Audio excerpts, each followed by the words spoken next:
She was cast out into the snow for saying no to the wrong man. Left to die on a frozen lake, Sarah Winchester thought it was the end, until a lone cowboy rode through the storm. What follows is a powerful tale of survival, justice, and love in the unforgiving heart of the West. A woman betrayed, a cowboy haunted, and a destiny neither of them saw coming. If this story speaks to you, let us know. Leave a comment and tell us your thoughts. And don't forget to subscribe, because the next story might just be the one that stays with you forever. On a sun-scorched Texas ranch in 1866, a young slave girl's dreams of freedom seemed as distant as the rolling horizon she secretly sketched in her tattered notebook. Every dawn brought another day of servitude under the iron rule of a callous rancher who saw her as mere property. But fate had other plans. When a wealthy cattle baron's son rode in from the west, his heart moved by her quiet strength and dignity. What began as a simple act of conscience would soon escalate into a high-stakes confrontation that would shake the very foundations of their society. As the wealthy heir prepared to risk everything, his fortune, his reputation, his future, in a desperate gamble for her freedom, one question lingered in the air. How far would a man of privilege go to challenge the brutal rules of his own world? Before we jump back in, tell us where you're tuning in from. And if this story touches you, make sure you're subscribed, because tomorrow I've saved something extra special for you. The leather-bound ledger in Blackwood's study told Sarah's story in cold arithmetic. Purchase price, $800. Date acquired, March 15th, 1854. Previous owner, estate of Jonathan Hayes. Current market value, $1,200. Her entire existence reduced to numbers in a book, alongside cattle counts and feed costs.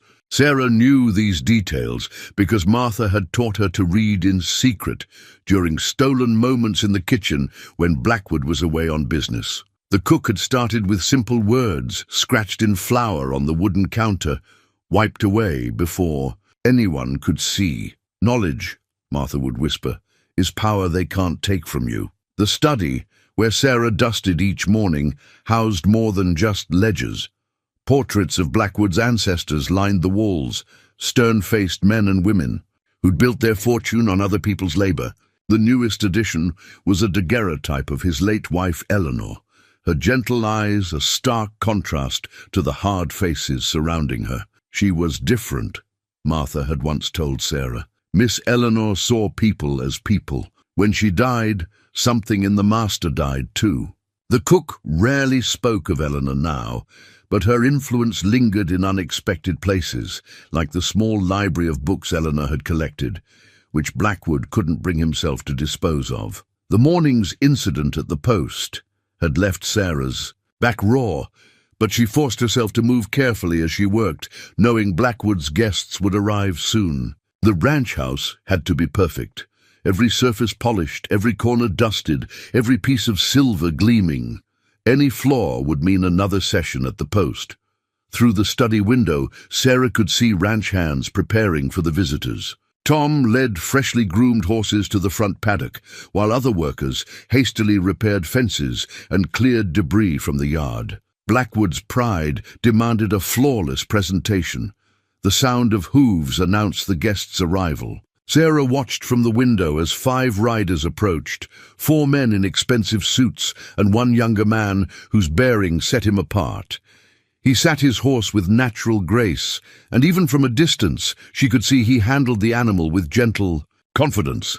"Girl," Blackwood's voice boomed from the hallway, "get out here and tend to our guests." Sarah hurried to comply, keeping her eyes lowered as she moved to take the visitors' coats. The younger man was the last to enter, and as she reached for his jacket, their fingers brushed briefly. The unexpected contact made her start, almost dropping the expensive garment. "Careful there," he said, but his voice held no malice.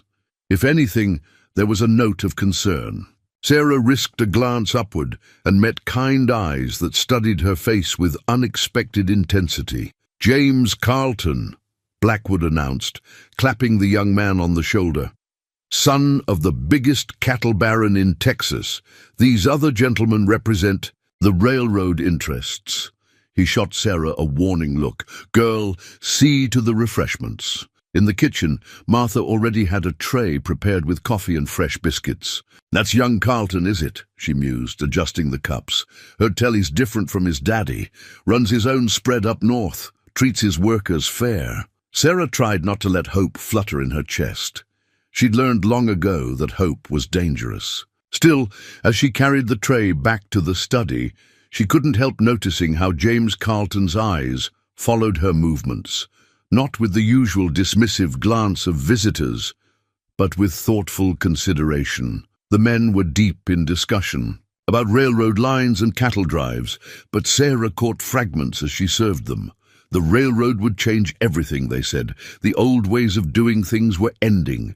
Progress was coming to Texas, whether people liked it or not. Progress, Blackwood scoffed, is just another word for chaos. Some things shouldn't change.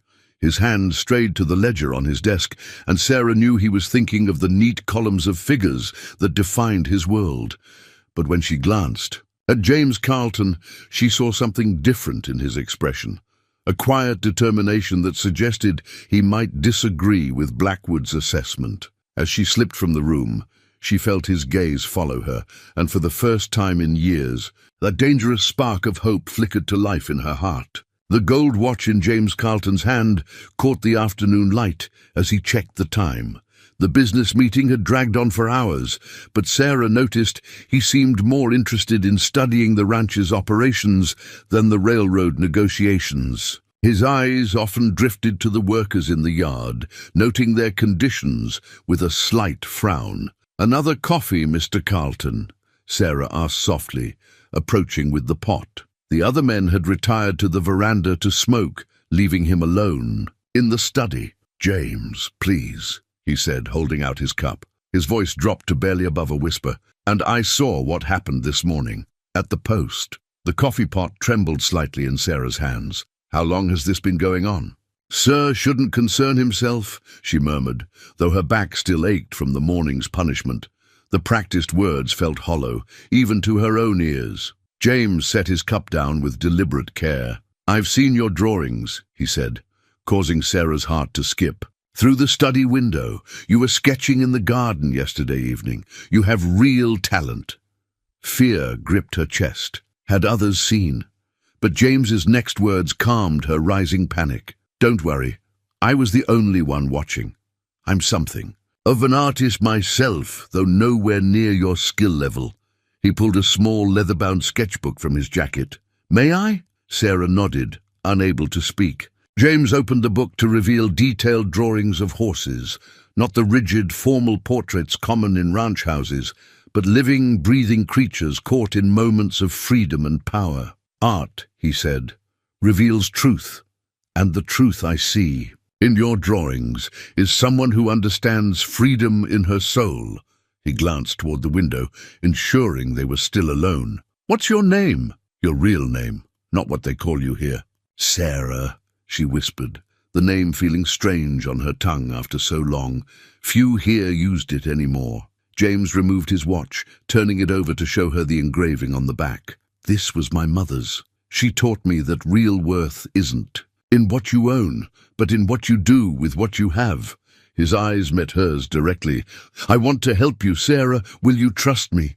Before she could respond, boots sounded in the hallway. Sarah quickly stepped back, resuming her servile pose as Blackwood entered the study. The rancher's eyes narrowed, taking in the scene. "Girl, get to the kitchen. Martha needs help with dinner preparations." His tone left no room for argument. As Sarah hurried from the room, she heard him addressing James. "Best not waste time chatting with the help, Mr. Carlton.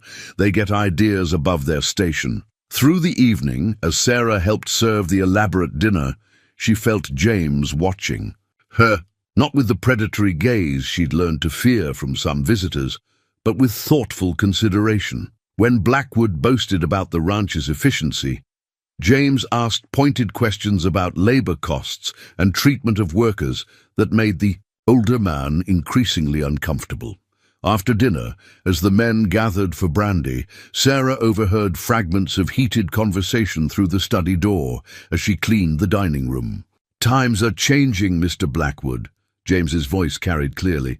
"The war's over. Progressive ranches are hiring free workers, paying fair wages. It's not just moral, it's good business." "Progressive," Blackwood spat the word. "Next you'll tell me to give them voting rights." "My father built this ranch on certain principles, Mr. Carlton, and I won't see them undermined by soft-hearted notions. Principles like that morning's display at the whipping post." James's voice was steel wrapped in silk. "I wonder what the railroad investors would think about that sort of business practice." Silence fell heavily in the study. When Blackwood spoke again, his voice was dangerous. "You would do well to remember, young man, that this is my ranch. I run it as I see fit." Sarah slipped away before she could hear more, but hope and fear warred in her chest. No one had ever challenged Blackwood like this, not since Miss Eleanor's death. But she'd seen men stand up to him before, only to back down when he brought his influence and money to bear. Yet something about James Carlton was different. The way he'd looked at her drawings, spoken her name, showed her his mother's watch. He saw her as a person, not property. As she prepared the guest room for him that night, she found herself praying that this time things might actually change. Dawn painted the sky in shades of promise as Sarah brought fresh coffee to the veranda, where James Carlton sat reviewing documents from his leather portfolio. He looked up as she approached, his expression grave but determined. "Good morning." "Sarah," he said quietly, ensuring no one else was within earshot, "I'd like you to see something." He withdrew a crisp bank draft from his portfolio, the sum written upon it making her breath catch. "More than fair market value for your purchase. I intend to present it to Blackwood this morning." Sarah's hands trembled as she set down the coffee pot. "Sir, Mr. Carlton, why would you do this?" "Because it's right," he said simply, but his eyes held deeper meaning. "And because talent like yours shouldn't be caged. I've seen more soul in your hidden sketches than in all the fancy paintings hanging in Austin mansions." The sound of boots on wooden boards interrupted them. Blackwood emerged from the house, his face darkening at their proximity. "Early start. Mr. Carlton." "Good. We have contracts to review." James stood, squaring his shoulders. "Actually, Mr. Blackwood, I have a different proposition to discuss." He held up the bank draft. "I'd like to purchase one piece of your property." Blackwood's eyes narrowed as he read the amount. His gaze shifted to Sarah, who fought the urge to shrink back. "The girl? She's not for sale." $10,000 is well above market value," James pressed. "You could purchase 3 skilled workers with that sum." "This isn't about money." Blackwood's voice carried the dangerous edge Sarah knew too well. "This is about principles. About maintaining proper order." "Order?" James's calm facade cracked. "Slightly. Is that what you call it? I've seen how you maintain order on this ranch." Sarah watched the confrontation unfold, her heart pounding. Other ranch hands had begun to gather at a distance, drawn by the rising voices. Martha appeared in the kitchen doorway, her face creased with worry. "You overstep, Mr. Carlton." Blackwood stepped closer to James, using his height to loom over. The younger man. "Your father may be a powerful man, but this is my ranch. I decide what's for sale and what isn't." James held his ground. "The war's over, Mr. Blackwood. The world is changing. Even Texas can't hold back progress forever." "Progress?" Blackwood barked a harsh laugh. "Let me show you something." He stormed into his study, returning with the ranch ledger. "You see, these numbers? This ranch has operated profitably for 40 years under the old system. I won't have some city-bred idealist telling me how to run my business." "Business?" James's voice was quiet but carried across the veranda. "Is that what you call breaking a young woman's spirit, punishing her for daring to have dreams?" The ledger slammed shut with a crack that made Sarah flinch. "Get off my property. Mr. Carlton, our business is concluded." "Not quite." James withdrew another document from his portfolio. "I've already spoken with the railroad commissioners. They're very interested in certain practices I've observed here." Practices that might complicate their investment decisions. Blackwood's face flushed dark with rage. "You dare threaten me on my own land?" His hand moved to the pistol at his hip. "I could have you shot as a trespasser." "You could," James agreed calmly, "but how would that look to the commissioners, to your business partners in Austin, to your neighbors?" He stepped closer, lowering his voice. "The world is watching, Mr. Blackwood. The old ways are ending. You can adapt, or you can become obsolete." For a moment, Sarah thought Blackwood might actually draw his weapon. Then, with visible effort, he mastered himself. "You have 1 hour to clear out, Mr. Carlton. After that, my men will escort you off the property." He turned to Sarah, who stood frozen by the coffee service. "Girl, get to the kitchen where you belong." As Sarah hurried away, she heard Blackwood's final words to James. "And if I see you near my ranch again, our next discussion won't be so civilized." In the kitchen, Martha was waiting. The old cook pulled Sarah into a quick embrace. "Brave man, that Mr. Carlton. Foolish, maybe, but brave." "What's going to happen now?" Sarah whispered, her brief flame of hope guttering in the wake of Blackwood's rage. "Don't you worry," Martha said, though her own face was drawn with concern. "Men like Mr. Carlton, when they set their minds to something, they find a way. But child," she gripped Sarah's shoulders gently, "be careful. The master won't take kindly to anyone he thinks is encouraging this trouble." Through the kitchen window, Sarah watched James Carlton mount his horse an hour later. The young rancher's face was set in grim lines, but as he turned his horse toward the gate, his eyes found her watching. He touched his hat in a gentle salute, and she knew with sudden certainty that this wasn't over. Blackwood spent the rest of the morning in his study, drinking heavily and making angry notations in his ledger. By evening, word had spread through the ranch about the confrontation. Sarah felt eyes on her everywhere she went.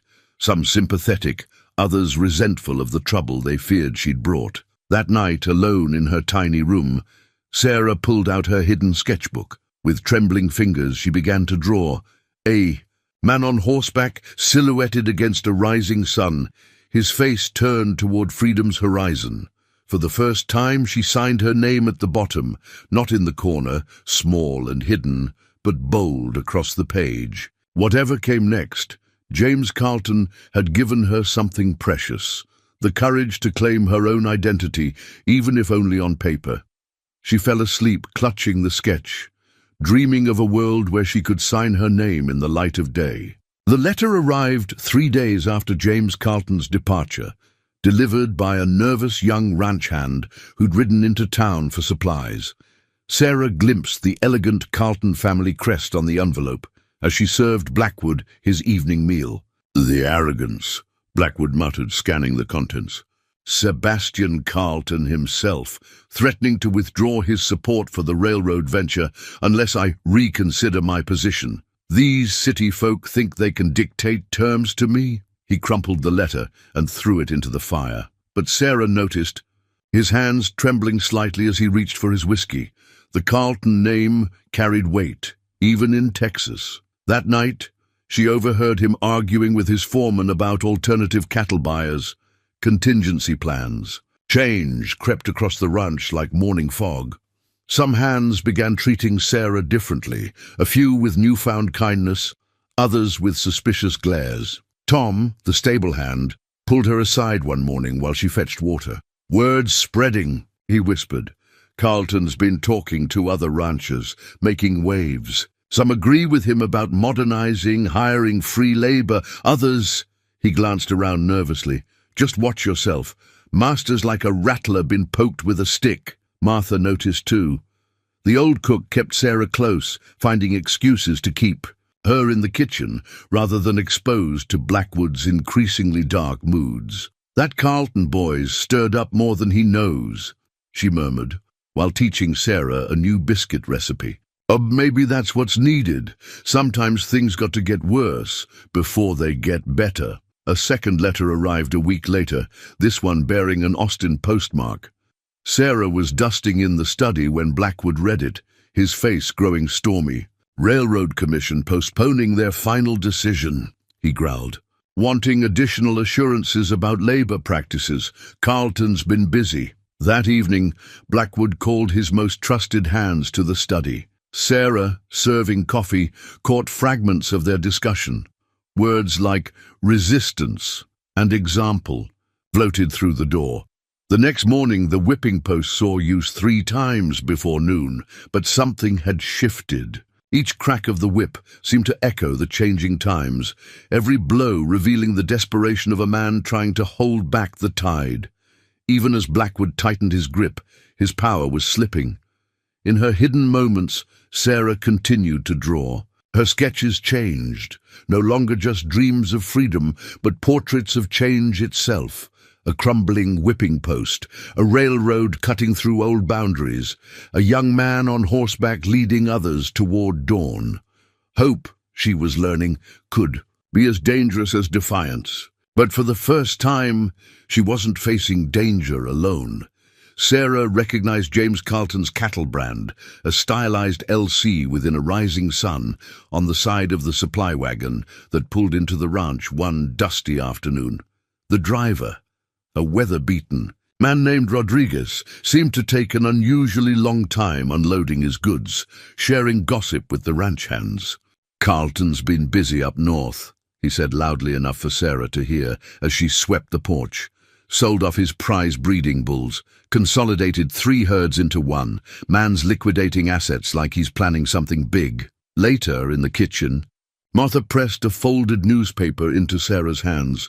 "Rodriguez brought this, said we might find it interesting." The headlines spoke of changing times. Progressive ranchers adopt free labor. Railroad Commission debates modern labor practices. But it was a smaller article that caught Sarah's eye. Carlton heir challenges old guard. The piece detailed James's efforts to modernize ranching practices, his advocacy for fair wages, his growing influence among younger ranchers. "He's not just fighting for you," Martha said softly. "You're becoming a symbol of something bigger, the old ways against the new." That evening, Blackwood hosted several neighboring ranchers. Sarah served them dinner while they discussed the changing landscape. "Carlton's stirring up trouble all along the railroad line," one man complained, "getting workers thinking they deserve more. Rights, dignity, dangerous ideas." "Man's got more money than sense," another added. "Heard he's converting his entire operation, offering contracts, wages, even profit-sharing to his workers." "Profit-sharing," Blackwood's voice dripped contempt. "Next, he'll be inviting them to dinner." But Sarah noticed the uncertainty in some of the younger ranchers' faces. One, barely older than James, spoke up hesitantly. "Labor's getting harder to find. Maybe Carlton's got the right idea about—" "Enough!" Blackwood's fist crashed onto the table. "We didn't build this country by coddling workers. Any man steps out of line, replace him. That's how it's done." The young rancher fell silent, but his eyes followed Sarah thoughtfully as she cleared. "The plates." That night she added a new sketch to her collection, the Carlton brand, rising sun and all, but with a broken chain beneath it. Hope was dangerous, yes, but change, she was learning, was unstoppable. The horse appeared on Sarah's windowsill one morning, a small, exquisite charcoal drawing of a mare and foal, rolled carefully and tied with a blue ribbon. She recognized James's style immediately, though this piece showed more emotion than his previous sketches. The mare stood protective over her foal, both figures gazing toward distant mountains. Sarah traced the lines with trembling fingers, understanding the message hidden in the art: protection, promise, freedom. But it was the signature that made her heart skip. To a fellow artist, "Keep drawing your dreams." He was here. Martha whispered later in the kitchen, keeping her voice low. "Late last night, talking with Tom by the stables. Didn't want to risk coming to the house. Blackwood's got men watching." Sarah nodded, unsurprised. She'd noticed the new hands Blackwood had hired. Hard men with cold eyes, who spent more time watching the house than working cattle. One had caught her sketching in the garden 2 days ago, and only Martha's quick thinking, claiming she was reviewing laundry lists, had saved her sketchbook from discovery. That evening, while serving dinner to Blackwood and his latest guest, a sharp-eyed lawyer from Austin, Sarah overheard snippets of their conversation. "Carlton's making moves," the lawyer said, spreading papers across the dining table. "Buying up water rights along the railroad route, making allies among the progressive ranchers. Even got the ear of some territorial officials." Blackwood's face darkened. "What's his game?" "Word is he's planning something big. A challenge to the old system itself." The lawyer tapped the papers meaningfully. "Might be wise to consider. His offer for the girl, before things get complicated." "Never." Blackwood's voice could have frozen hell. "She's not just property anymore, she's a symbol. Give in on this, we give in on everything." Sarah's hands shook as she poured their coffee, but her mind was racing. James wasn't just fighting for her freedom. He was systematically building a case against the entire system that kept her enslaved. Later that night, she pulled out her own sketchbook. With newfound purpose, she began to draw. A stallion breaking free from its corral, muscles straining, mane flying. She signed it boldly, no longer hiding her talent. The next morning, she slipped the drawing into Rodriguez's supply wagon, wrapped in a piece of kitchen twine. The weathered driver gave her a knowing wink. "Some packages," he said quietly, "are worth more than others." 3 days later, a new sketch appeared on her windowsill. Her stallion, now running free alongside other horses, their combined strength unstoppable. James had adapted her style perfectly, turning her solitary runner into a symbol of collective liberation. But art wasn't their only connection. Through Martha's careful network of whispered information, Sarah learned how James was using his influence. He'd opened his own ranch to escaped slaves, giving them work contracts and fair wages. He was teaching them to read, write, and manage accounts, skills that Blackwood and his kind had always forbidden. "Man's building more than a ranch," Tom confided during one of her water-fetching trips. "He's building a future, different kind of Texas, where a person's worth ain't measured by their chains." Sarah added these stories to her mental collection, each one a stroke in the larger picture of possibility. Her drawings grew bolder, scenes of freedom, dignity, and justice that she hid beneath her floorboards like seeds waiting for spring. But spring, she was learning, often came with storms. One morning she found her windowsill empty, except for scattered ashes. One of Blackwood's watchdogs had intercepted the latest drawing. The message was clear. They were being watched, every moment, every gesture. Yet even this couldn't stop. The art, the dreams, the silent conversation between two souls who saw the world not as it was, but as it could be. That night, Sarah drew her boldest piece yet, a portrait of herself, standing tall, broken chains at her feet. In the background, a familiar figure on horseback watched with proud eyes as she stepped into her freedom. She didn't try to send this one to James. Some art, she realized, you create not to share, but to manifest. Every stroke of her charcoal was an act of defiance, every line a declaration. She was not just property to be bought or sold. She was an artist, a dreamer, a human being. And soon she would be free. The broken shackle lay in the dust, its iron surface catching the first red light of dawn. Sarah stared at it from her knees, blood trickling from her split lip, while Blackwood's new men dragged the other escapees back toward the ranch house. It had been so close. Tom had planned everything carefully, the supply wagon waiting by the creek, the distraction of a small fire in the north pasture, even the forged travel papers. But someone had talked. The ambush caught them just past the property line. "Bring them all to the post," Blackwood ordered, his voice colder than a winter storm. "Everyone needs to see what happens to thieves who steal my property." His eyes fixed on Sarah, especially those who should know better. Martha stepped forward, her ancient dignity a shield. "Mr. Blackwood, sir, the girl needs medical attention. The girl needs to learn her place." Blackwood backhanded the cook, sending her stumbling. "And so do you, if you're forgetting yours. That's enough." The voice cut through the morning air like a knife. James Carleton sat atop his horse at the edge of the yard, flanked by two other riders. His face was granite. "This is a private matter, Carleton," Blackwood snarled. "You're trespassing." "Am I?" James dismounted smoothly. "Funny thing about property. Lines. Had my surveyor out here last week. Seems that creek marks the actual boundary." He pointed to where they'd been caught. "Those folks were on public land when your men attacked them." Sarah saw the flash of uncertainty cross Blackwood's face. James pressed his advantage, pulling papers from his coat. "I've already filed assault charges with the territorial marshal. He's very interested in hearing about your men attacking free citizens on public land." "Free?" Blackwood laughed harshly. "That paper's worthless, and you know it." "Maybe." James's voice remained steady. "But how many expensive trials can you afford? How many judges will have to examine your property claims? How many newspapers will print stories about the famous Blackwood Ranch and its methods?" The morning wind carried the smell of smoke from the diversionary fire, now dying in the north pasture. Sarah watched the calculation in Blackwood's eyes as he looked from James to his hired men to the growing crowd of ranch hands watching the confrontation.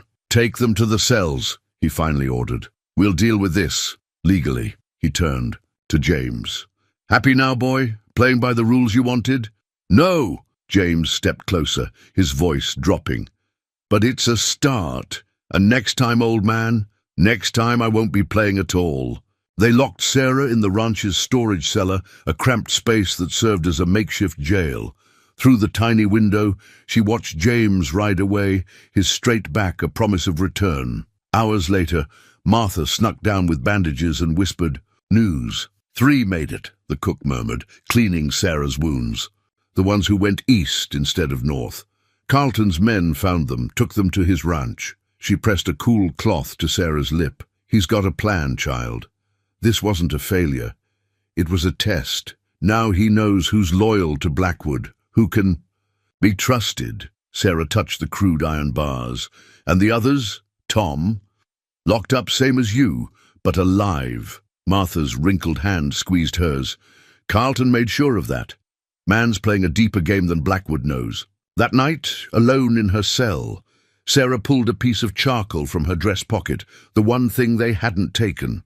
On the rough stone wall, she began to draw. Not dreams of freedom this time, but the reality she'd seen. James Carleton, backlit. By dawn, standing like justice itself against oppression. The broken shackle, she learned later, disappeared from the yard. But its image lived on in her mind, no longer a symbol of failure, but a promise of what was to come. Sometimes, she realized, you had to break before you could be truly free. The deck of cards appeared on Blackwood's desk like a challenge. Expensive ivory finish playing cards with gold-leafed edges, the kind used in high-stakes games from New Orleans to San Francisco. James Carleton set them down with deliberate care, his eyes never leaving Blackwood's face. "One game," James said. "Winner takes all." Sarah, dusting the study's bookshelves, felt her heart stop. She hadn't seen James since the failed escape attempt 2 weeks ago, hadn't known he was coming. But here he stood, calm as summer rain, laying out the most dangerous proposition yet. "All?" Blackwood's eyebrow raised. "Define all, Mr. Carleton." "My entire north herd. 2,000 head of prime cattle, plus grazing rights to the waterlands I've acquired." James's voice remained steady. "Against her freedom." Sarah's hands trembled so badly she nearly dropped the feather duster. 2,000 cattle? The number was staggering, far more than her market value, more than any slave had ever been worth. Blackwood picked up the deck, running his fingers along its edges. "And if I refuse? Then tomorrow I file papers with every land office from here to Austin, challenging the legitimacy of your property boundaries. My surveyors have found discrepancies."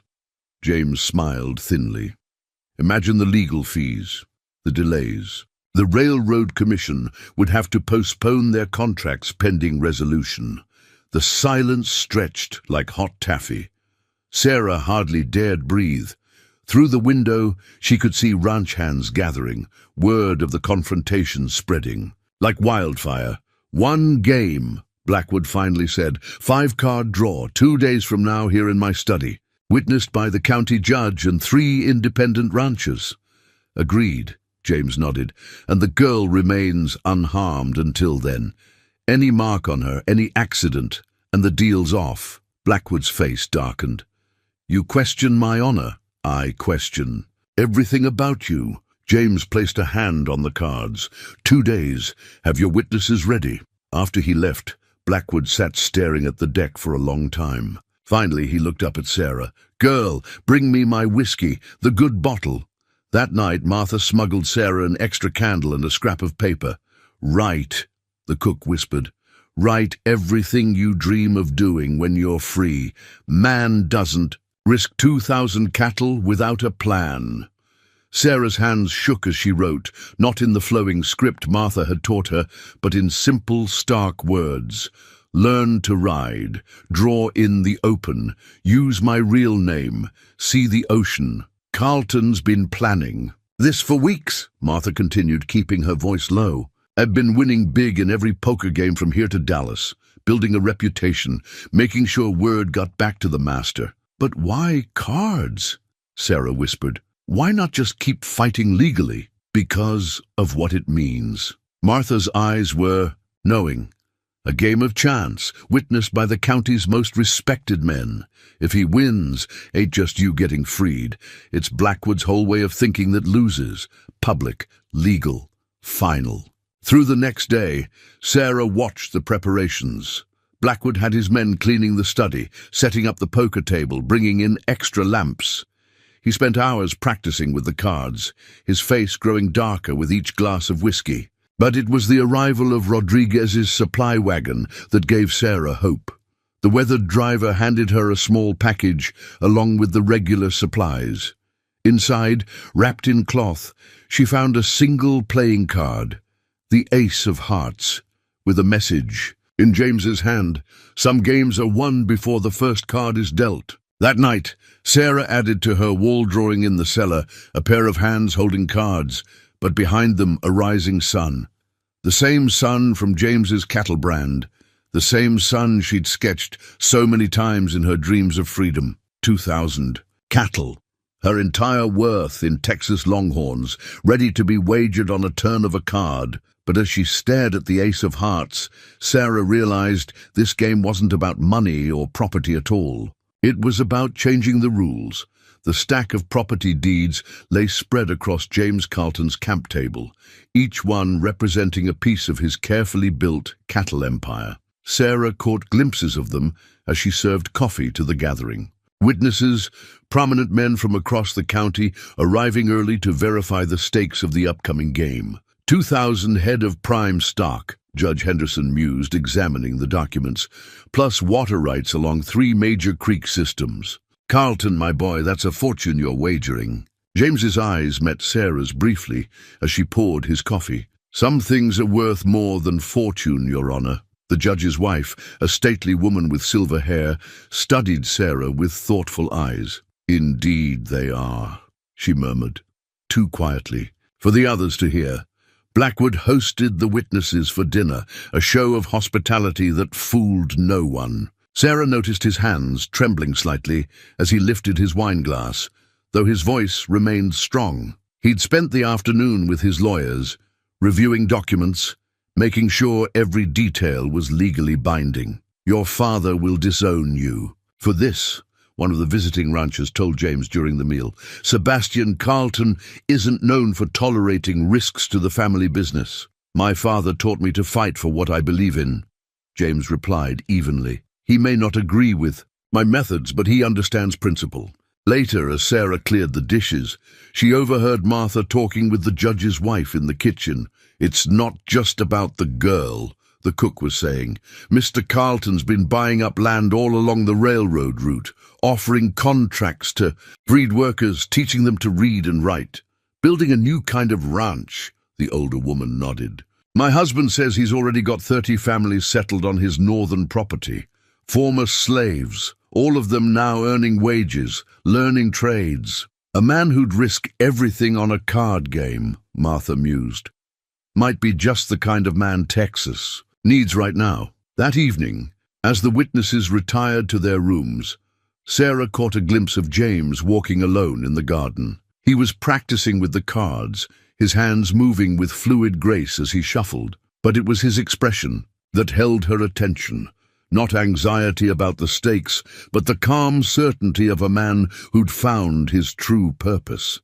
Through whispered conversations and careful observation, Sarah began to understand the depths of James's preparation. He hadn't just been winning poker games, he'd been building a reputation for honesty and fair play. Every victory had been witnessed. Every hand played straight. No one could question his integrity when it mattered most. Even the timing was strategic. The Railroad Commission would meet in 2 weeks to finalize contracts. Blackwood needed their business. His recent investments in security had strained his finances more than most knew.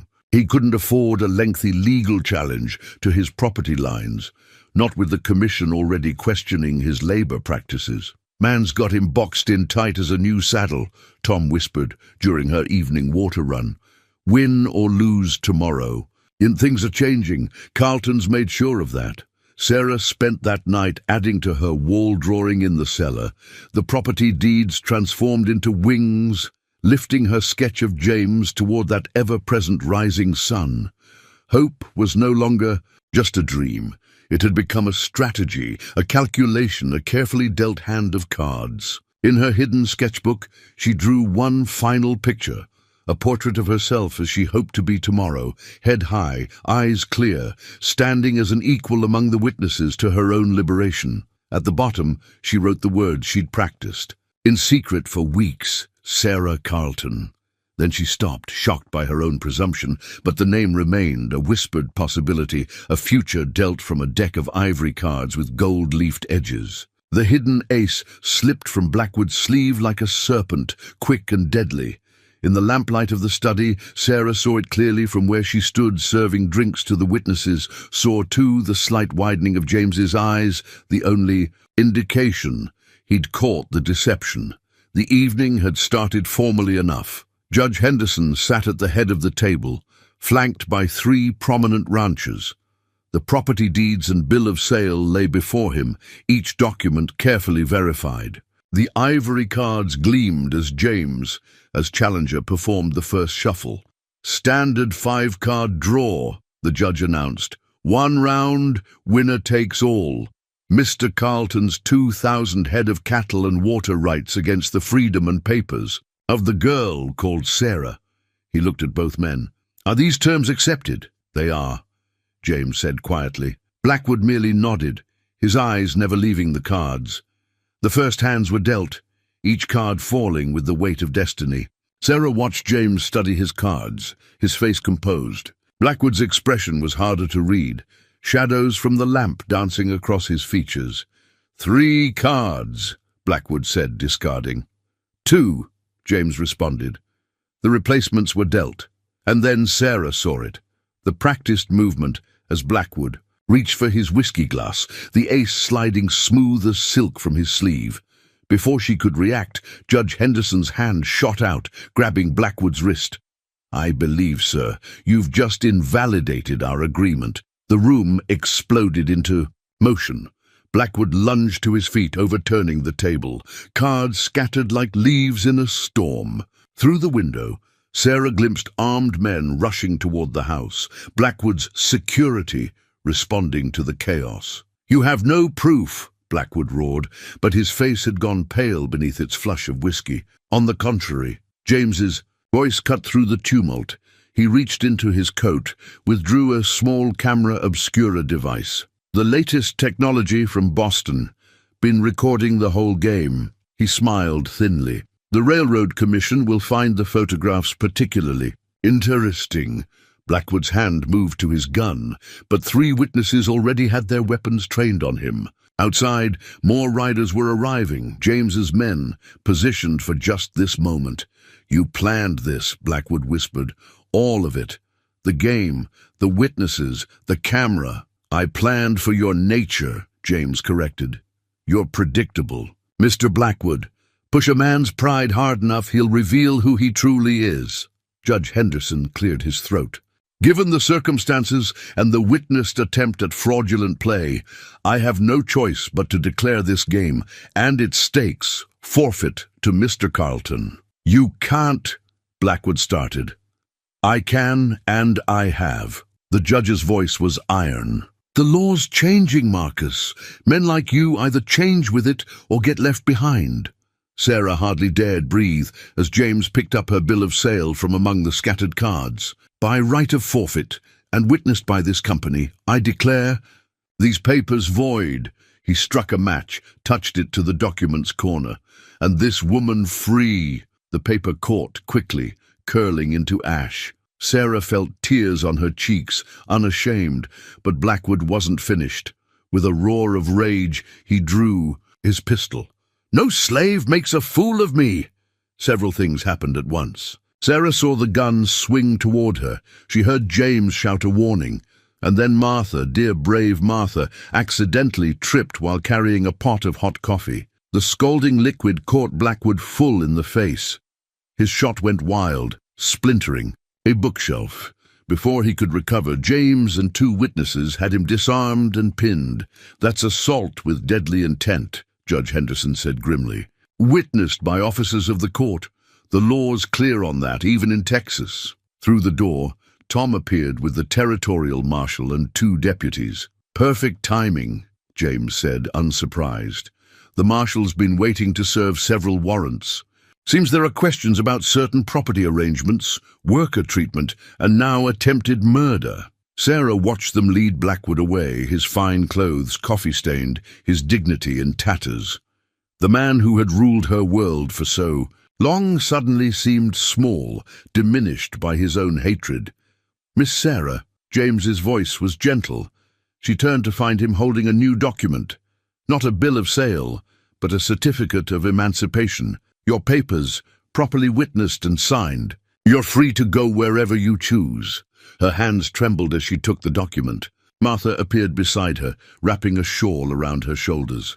The cook's eyes shone with tears and triumph. The question, James continued softly, is where do you want to go? Sarah looked at the certificate, then at the scattered cards. On the floor, one caught her eye, the ace of hearts, the same card James had sent as a message. But this one was different. Written in tiny script along its edge were the words, "Some games are played for keeps." She met his gaze steadily. I hear there's a ranch up north, progressive place, treats people fair, teaches them to read and write, even lets them draw. James smiled. And in that smile she saw not just her freedom, but her future. I know just the place. Through the window, dawn was breaking over Texas. The sun rose like hope, like promise, like a brand new game where all the cards were finally dealt fair and square. The written testament lay open on Judge Henderson's desk, its pages filling rapidly with signatures as workers from across the ranch came forward. Each told their story of Blackwood's cruelty. Hidden graves, midnight beatings, families torn apart. Sarah watched from the study doorway as years of secrets spilled into the light. Your testimony could be important, the judge told her gently, but only if you choose to give it. Sarah straightened her shoulders, feeling the strange lightness where the iron collar had been. James had removed it himself, using a metal file, with careful patience until the hateful thing fell away. I'll testify, she said, her voice stronger than she'd expected.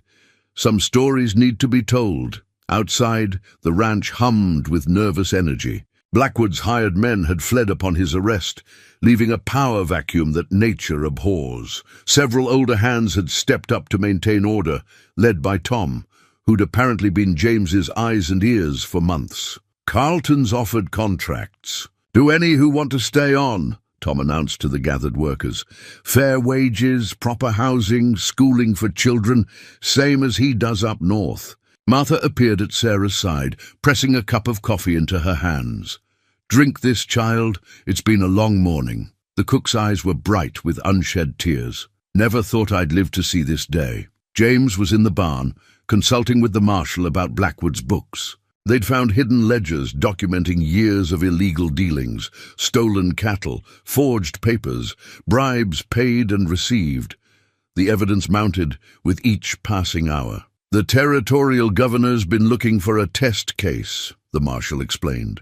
"Something to challenge the old system, set new precedents. This might be it." Sarah found herself studying James as he worked. The wealthy cattle baron's son had risked everything on this gambit. Not just his fortune, but his standing in society. Yet he seemed more alive than ever, energized by the chance to build something new from the ashes of the old. "Miss Sarah?" A timid voice interrupted her thoughts. She turned to find Lucy, one of the housemaids, clutching a familiar object. "Found this in the master's study. Thought you might want it back." She held out Sarah's sketchbook. Sarah took it with trembling hands. Blackwood must have found it during the escape attempt, kept it as evidence of her rebellion. She opened it slowly, expecting to find the pages torn or defaced. Instead, she found a new sketch tucked inside, one of James's drawings showing her, as she'd looked this morning, head held high as she took possession of her freedom papers. "He saw you," James said quietly, having approached without her noticing. "Even before I did. Every time you made a sketch, you were declaring your humanity. That's what frightened him most." A commotion at the front gate drew their attention. Riders were approaching, other ranchers from the area, drawn by news of Blackwood's arrest. Sarah recognized some of them from recent meetings. "They're worried," James explained, "about what this means for their own operations, about change coming faster than they're ready for." "And is it?" Sarah asked. "Coming fast? Look around." He gestured to where Tom was organizing work crews, where Martha was planning meals for the newly enlarged household, where the judge's wife was already taking inventory of buildings that could be converted into schoolrooms. "Change isn't coming. It's here." Sarah opened her sketchbook to a blank page. With sure strokes, she began to draw the scene before her. Not just the physical details, but the feeling of this moment when the old world gave way to the new. Every line declared, "I am here. I am free. I am witness." This, she realized, was freedom's true price. Not the 2,000 cattle or the poker games drama, but the courage to stand up, to testify, to create without fear. To become not just free on paper, but free in spirit. And as she drew, she felt James watching with quiet pride, understanding that some victories are won not with cards or guns or laws, but with the simple revolutionary act of claiming your own humanity. The loading rifle felt heavy in Tom's hands as he positioned men around the ranch house. Through the dawn mist, they could see the torches of Blackwood's supporters gathering on the ridge, former overseers, neighboring ranchers who feared change, hired guns drawn by promises of silver. "At least 40 riders," Tom reported to James. "In the study. Well armed, word is they're planning to restore order before the Railroad Commission's final vote." Sarah watched James check his own rifle with practiced ease. The past 3 days had brought a steady stream of threats and warnings. Now, it seemed, words were giving way to action. "Get everyone who can't fight into the root cellar," James ordered. "Martha knows the escape tunnel that leads to the creek. If things go bad, get them out through there." But Sarah had no intention of hiding. She'd spent too many years being protected by others. "I can shoot," she said firmly. Both men turned to look at her. "Pa taught me before, and I won't hide while others fight for my freedom." James studied her for a long moment, then nodded. "Tom, give her your spare revolver. And Sarah, be careful. Freedom won't mean much if you're not alive to enjoy it." Through the window, they watched more torches appear on the ridge. Judge Henderson had left 2 deputies behind when he took Blackwood to Austin, but 2 lawmen wouldn't make much difference against these numbers. "They'll try to burn." "Who's out?" Tom said grimly. "It's what Blackwood would do." As if in answer, a flaming arrow arced through the pre-dawn darkness, landing in the hay bales by the barn. More followed, a deadly rain of fire. "Water crews, move!" James commanded. Men and women who'd prepared for this moment rushed to battle. The flames, with pre-positioned buckets and barrels. Sarah took her position at an upstairs window, the revolver steady in her hands. Below, she could hear Martha organizing the children and elderly into the cellar, her voice calm despite the chaos. "Riders coming in!" Tom's warning rang out. Through the mist, Sarah saw mounted figures emerging, guns raised. The first shots cracked across the yard. James's men, positioned behind makeshift barricades, returned fire with disciplined precision. Sarah held her shot, remembering her father's lessons. Wait for a clear target. Make each bullet count. A torch-wielding rider broke through the defensive. Line, charging for the house. Sarah's revolver cracked once. The man tumbled from his saddle, his torch sputtering in the dirt. "Good shot," James called from his position by the door. Their eyes met briefly, and Sarah saw in his face not just approval, but respect. The battle settled into a deadly rhythm. The attackers would charge, be driven back, regroup, and charge. Again, each assault was met with determined resistance, but James's ammunition wouldn't last forever. "Railroad men coming!" A shout went up from the Eastern Watch. Sarah's heart leaped. Through the growing light, she could see a large group of riders approaching, railroad commission guards, drawn by the gunfire. "Stand down!" Her amplified voice boomed across the battlefield. "This is the territorial marshal. Stand down or be fired upon." The effect was immediate. The attacking force scattered like leaves in a wind, unwilling to face official law enforcement. Within minutes, the ridge was empty except for a few abandoned torches. As the sun rose fully, Sarah finally lowered her revolver. Her hands were shaking now, the delayed reaction setting in. James appeared beside her, gently taking the weapon. "You did well," he said softly. "But the real fight's just beginning. Men like that, they don't give up easily on their way of life." Looking out over the smoke-streaked yard, Sarah nodded. She understood now why James had spent so much time building alliances, securing support from the railroad and territorial authorities. Freedom wasn't won in a single hand of poker or a single dawn battle. It had to be defended again and again, until the old ways finally crumbled. "I know," she said, "but we've got something they don't." "What's that?" She smiled, thinking of the drawings hidden in her sketchbook, of Martha's secret reading lessons, of Tom's quiet resistance. Hope, the kind that grows stronger every time they try to crush it. James's hand found hers, warm and sure. Together they watched the railroad, guards securing the ranch, marking another step in the long journey from the old world to the new. The burning barn cast hellish light across the ranch yard as Blackwood himself strode through the gates. He'd escaped custody during transport to Austin, and now he'd returned with every hired gun and sympathetic rancher he could muster. "Carlton!" His voice boomed across the smoky darkness. "Come out and face me. Let's settle this like men." Sarah watched from the ranch house window as James stepped onto the porch, rifle held loose but ready at his side. The territorial marshal and his men had been drawn away by a false emergency. A planned distraction, she realized now. "It's over, Blackwood," James called back. "The Railroad Commission's already voted. The new labor laws take effect at midnight." "Laws," Blackwood spat. "I built this land before your fancy laws. Built it with blood and bullets, not paper and promises." He gestured to the armed men spreading out behind him. "These men understand that. They know what's coming if we let your kind change things." The fire spread to the stable roof, painting the scene in shades of orange and black. Sarah could see Tom and the others moving quietly into defensive positions, just as they'd planned and practiced. "Last chance," James warned. "Leave now, and we'll let bygones be bygones." Blackwood's answer was a bullet that splintered the porch railing near James's head. The night erupted into gunfire. Sarah raced down the stairs, Martha's old shotgun in her hands. The cook had shown her where it was kept, loaded with rock salt. Hurts like hell but won't kill unless you're too close. Through the chaos, she heard Martha herding the children toward the root cellar again. But this time was different.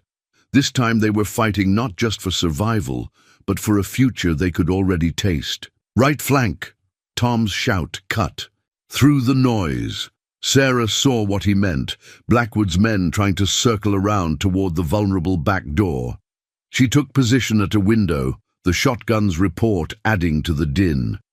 James was everywhere, directing defenders, returning fire, keeping their resistance organized despite the overwhelming numbers against them. His voice carried calm authority, even through the storm of bullets. Then Sarah saw it, Blackwood and 3 men breaking away from the main fight, heading for the study. The ledgers were there, the evidence that would doom him in court. Of course, he'd want to destroy them. Without hesitation, she raced through the house's back passages, servants' routes she knew better than anyone. She reached the study seconds before Blackwood burst in through the main door. "Well, well," his face twisted in an ugly smile. "The little artist, all grown up and playing soldier." "Not playing," Sarah said, and fired. The rock salt caught. One of his men full in the chest, sending him stumbling back with a howl of pain. Blackwood's gun came up, but Sarah was already diving behind the heavy desk. His bullet thudded into oak as she scrambled for cover. "Burn it!" he ordered his remaining. "Meant to burn it all." The sound of breaking glass. They were spreading lamp oil. Sarah smelled the sharp kerosene tang. One spark, and the whole room would go up. Then James's voice. "Drop them!" He stood in the doorway, rifle raised, Tom and 2 others backing him. Blackwood's men hesitated. "Now!" James's command cut through their uncertainty. Guns clattered to the floor. But Blackwood himself turned toward the oil-soaked desk, striking a match. "If I burn, it all burns." The match fell. Sarah burst from cover, tackling him. They hit the floor as flames erupted behind them. Through the smoke and chaos, she heard James shouting orders, felt hands pulling her to safety. When the smoke cleared, Blackwood lay unconscious, blood trickling from where his head had struck the corner of his precious ledger cabinet. The evidence was safe, the flames contained. Victory settled over the ranch like dawn after a storm. Sarah stood in the yard, watching the sun rise through the smoke, feeling the weight of history turning beneath her feet. James appeared beside her, looking both exhausted and exhilarated. "It's really over," she said softly. "This part is." He smiled. "The rest is just beginning." Together they watched as the territorial marshal, the real one this time, rode through the gates with reinforcements, too late for the fight, but just in time for justice. The marshal's badge caught the morning light as Judge Henderson read the charges in the ranch yard. Workers and witnesses gathered to hear Blackwood's crimes enumerated in the clear light of day. Assault, attempted murder, falsifying documents, violation of the new labor laws, conspiracy, and a dozen other charges that would ensure he never saw freedom again. "Marcus Blackwood," the judge's voice carried across the hushed crowd, "you are hereby remanded to territorial custody pending trial. Your assets will be held in trust, with priority given to compensating those you have wronged." Blackwood stood in chains, his fine clothes still smoky from the night's battle. The proud rancher, who had ruled through fear, now seemed diminished, his power stripped away not by force alone, but by the steady march of justice. "You think this changes anything?" he snarled at James. "There'll be others, men who understand that power comes from strength, not your precious laws." "No," James replied quietly. "Power comes from justice. You just never understood the difference." Sarah watched from beside Martha as the marshal's men led Blackwood toward the waiting prison wagon. Other officials were already moving through. The crowd, taking statements from workers, documenting conditions, building a case that would set precedent across the territory. "The Railroad Commission sends its congratulations," a well-dressed man told James, offering his hand. "Your new labor contracts will serve as a model for other ranches along the line. Progressive methods, fair wages, it's the future of Texas. Ranching." Tom appeared with a stack of papers, contracts for every worker who wanted to stay on under the new management. "Already got 20 signatures," he reported. "People know a good thing when they see it." But it was the arrival of the schoolteacher that brought tears to Sarah's eyes. A young woman from Austin, recommended by the judge's wife.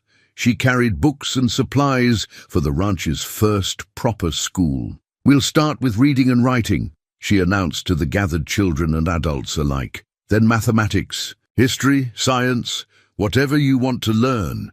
James found Sarah watching the schoolteacher organize her materials. "I took the liberty," he said softly, "of requesting extra art supplies. Thought you might want to teach a few classes yourself." Sarah turned to him, seeing not just the man who had fought for her freedom, but the future he represented. "You planned for everything, didn't you?" "Not everything." His smile was warm. "Couldn't plan for how you'd change everything I thought I knew about courage and dignity." The territorial governor's representative arrived next, carrying official papers that would transform the ranch into a cooperative trust. Former slaves would become shareholders, their labor building equity in the very land they worked. "It's a new model," the man explained. "Based on Carlton's northern ranch, workers earn shares over time, have a voice in management decisions.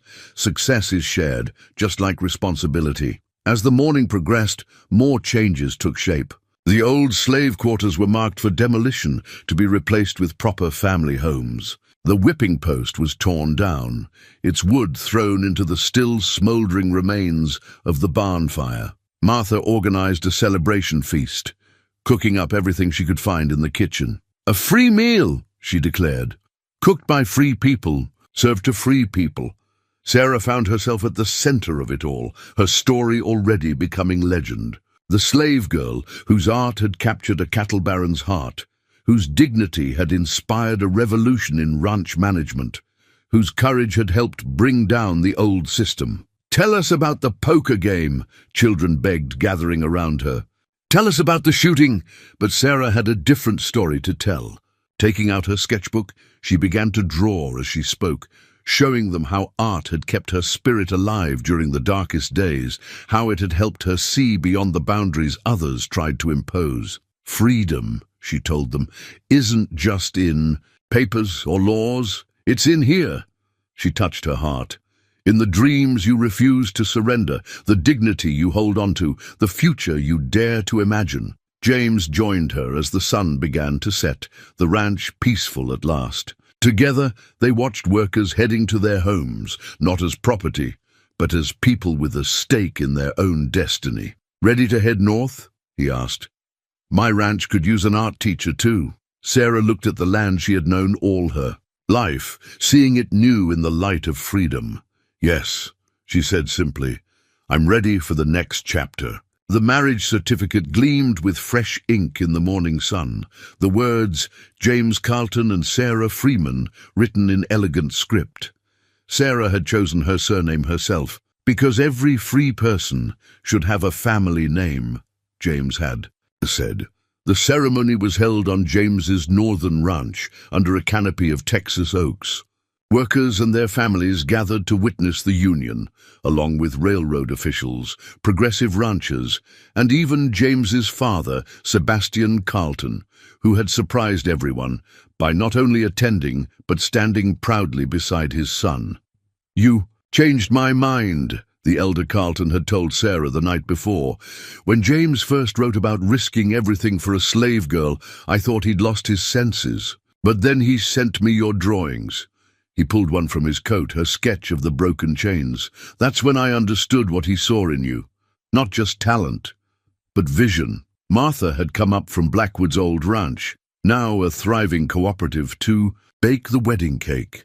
Tom stood as James's best man, while the judge's wife, who'd become a dear friend, gave Sarah away. "Never seen a bride quite like you," Martha said as she helped Sarah with her dress.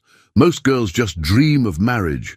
You dreamed a whole new world into being first." The dress itself was a work of art, simple but elegant, with subtle embroidery. Along the hem showing scenes from their story, a deck of cards, a rising sun, broken chains transformed into flowering vines.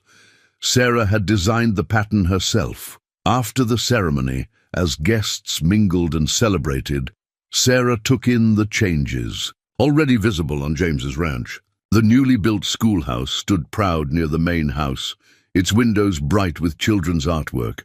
Former slaves worked alongside hired hands as equals, their children playing together in the yard. "Ready for the surprise?" James asked, taking her hand.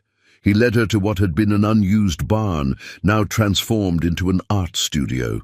Easels stood ready, shelves lined with supplies, huge windows letting in natural light. "This is," Sarah's voice caught. "Yours," James finished, "to teach, to create, to show others how to see the world as you do." He smiled. "The Railroad Commission wants to commission a series of works, scenes of the new Texas taking shape." I told them I knew just the artist. Sarah walked through the studio in wonder, touching easels, opening paint boxes. On the far wall hung her original sketches from Blackwood's ranch, the hidden dreams that had helped her survive. "How did you get these?" "Martha," James explained. "She went back to your old room after everything settled, found them under the floorboards, thought you might want them for your first art exhibition." The idea of exhibiting her work, of showing others the journey from bondage to freedom through art, brought fresh tears to her eyes. But they were tears of joy, of possibilities unlimited as the Texas sky.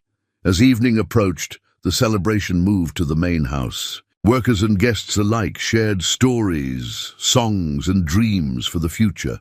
Sarah found herself the center of attention again, but this time not as a curiosity or a cause, but as a leader in her own right. "Tell us about the art school you're in planning," the Railroad Commissioner's wife urged. "Show us those designs for the new ranch logo," a progressive rancher called. Sarah shared her vision for teaching art to anyone who wanted to learn, regardless of their background. She spoke of using creativity to heal old wounds, to build bridges between communities, to help others find their voice just as she had found hers. James watched her with pride, seeing not the frightened slave girl he'd first met, but a strong woman whose courage had helped reshape their corner of Texas. Later, as they stood on the porch watching the sun set on their wedding day, Sarah took out her sketchbook one last time. "One more drawing to add to the collection," she said. Together, they watched her create their portrait, not just as husband and wife, but as partners in the great work of building something new. Behind them, in the sketch, the sun rose on a Texas where freedom wasn't just a word in a document, but a living reality growing stronger with each passing day. Sarah's new sketchbook lay open on her studio desk, its pages filled with fresh visions of the future. Through the wide windows, she could see students gathering for her morning art class. Former slaves, ranch hands, children, even a few neighboring ranchers who'd discovered an unexpected love for creation. A year had passed since the wedding, and change had swept across Texas like a spring storm. Blackwood's conviction had set legal precedents that were already reshaping labor practices throughout the territory. The Railroad Commission had made fair wages and proper working conditions mandatory for all contracts. James had been right. Freedom wasn't a single moment, but a continuing journey. Each day brought new challenges, new opportunities to build. The world they'd dreamed of, the cooperative trust model they'd pioneered, was spreading to other ranches, proving that justice and profit could walk hand in hand. Sarah paused in her sketching as James appeared in the doorway, his smile bright as ever. Ready to show the children how art can change the world. She looked down at her latest drawing, a scene of students discovering their own creative voices, their faces bright with possibility. Above them, the sun rose once again, eternal symbol of hope and renewal. "Yes," she said, standing to greet her husband and her future. "I'm ready."